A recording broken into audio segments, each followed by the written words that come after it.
Talent hunt করেছি আমরা ৮০ জনকে অলরেডি আমরা সিলেক্ট করেছি লেগ স্পিনার ট্যালেন্ট হান্ট করে খুব শীঘ্রই আমরা দুইটা স্তরে গিয়ে ৪০ জন করে এই ৮০ জন লেগ স্পিনার সাথে ক্যাম্প শুরু করব। ইমতিয়াজ আছে আমাদের মাঝে আজকে, ইমতিয়াজ ইয়ার ছেড়ে ১৫ জনের মধ্যে আছে স্কলারশিপে পাবে। অবশ্যই লেগ স্পিনার নিয়ে আমাদের একটা বাড়তি চিন্তা অবশ্যই আছে। ডেভেলপমেন্টে অলরেডি উই ব্রিং শাহেদ মাহমুদকে as a leg spinner coach. আপনারা হয়তো এটাও জানেন না, আমরা কোনো সময় ডিসক্লোজ করি না, ওইভাবে বলিও নাই।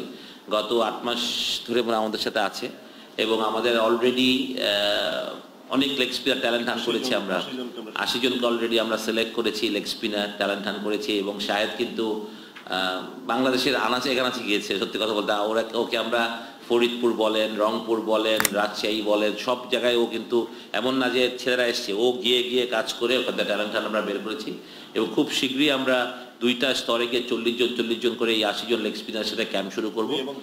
হ্যাঁ, দোসরা এবং তেসরা মে ওখান থেকে আমরা সিলেকশনটাকে আরো ছোট করব, করে আমরা ২০ জন এনে তারপর আমরা ওইটাকে প্রায়োরিটাইজ করবো। সুতরাং আমাদের বিসিবির মাথায় যেটা নাই সেটা অবশ্যই আছে।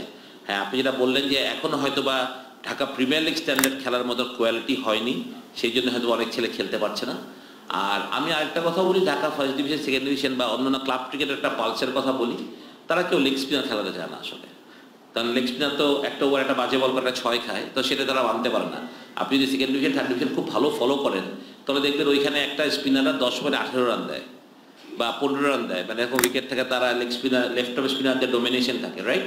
তো ওইখানে তারা খেলাতে চায় না। বাট এইটাই আমাদের সবচেয়ে বড় প্রবলেম। আমাদের ক্লাব অফিসিয়ালদেরকে এটা বুঝতে হবে, বোঝাতে হবে যে একটা লেগ স্পিনার একটা ম্যাচ উইনার। আজকে যদি আপনি রিশাদকে দেখেন, রিশাদকে ধরেন ৩ বছর আগে কোনো ক্লাব মনে খেলাতে চেত না। এই বছরও আমার সাথে আবনীতে ছিল, গত বছর আবনীতে ছিল। আমার আবনী যেভাবে স্ট্রং দল, তখন আমি ভাবলাম যে রিশাদকে এখানে খেলাও ডিফিকাল্ট। তো আমি শাহিনপুকুরে ওকে বলি যে তুই শাহিনপুকুরে খেল, এবং আমি শাহিনপুকুর ক্লাবকে একটা কথাই বলি যে ও যাতে রেগুলার খেলে, এই শর্তেই আমি ছাড়তে রাজি হয়েছি।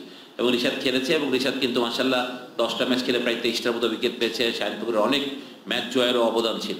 তো একটা স্পিনার যে একটা ম্যাচ উইনার, এটা আমরা অনেক সময় ভুলে যাই। তো আমি ক্লাব অফিসিয়ালদেরকে একটা উদ্দেশ্য করে বলবো, আপনি লেগ স্পিনারকে সুযোগ দেন, অথবা একদিন খারাপ করবে ওই পার্টি, ওই লেগ স্পিনারটি আপনার ম্যাচ উইনার হবে। তো এটা আমাদের বিসিবির যেমন একটা দায়িত্ব to develop then as a leg spinner, but এই সুযোগটা কিন্তু বিসিবি কিন্তু ক্লাব লেভেলে ক্রিকেট খেলে না, খেলে ক্লাবগুলো। ওই ক্লাবের অফিসিয়ালদের need to be interest on the leg spinner, যে তারা কিভাবে তাদেরকে সুযোগ করে দিতে পারে। আমি মনে করি তাদেরকে সুযোগ করে দিতে তারা কোনোদিন তাদেরকে আমার মনে হয় যে মানে ডেফিনেটলি তাদের ক্লাবের জন্য সাকসেস বই নিয়ে আসবে সব লেগ স্পিনাররা। তা মাশাআল্লাহ আমাদের এখন অনেক লেগ স্পিনার তৈরি হচ্ছে, I am very happy about it.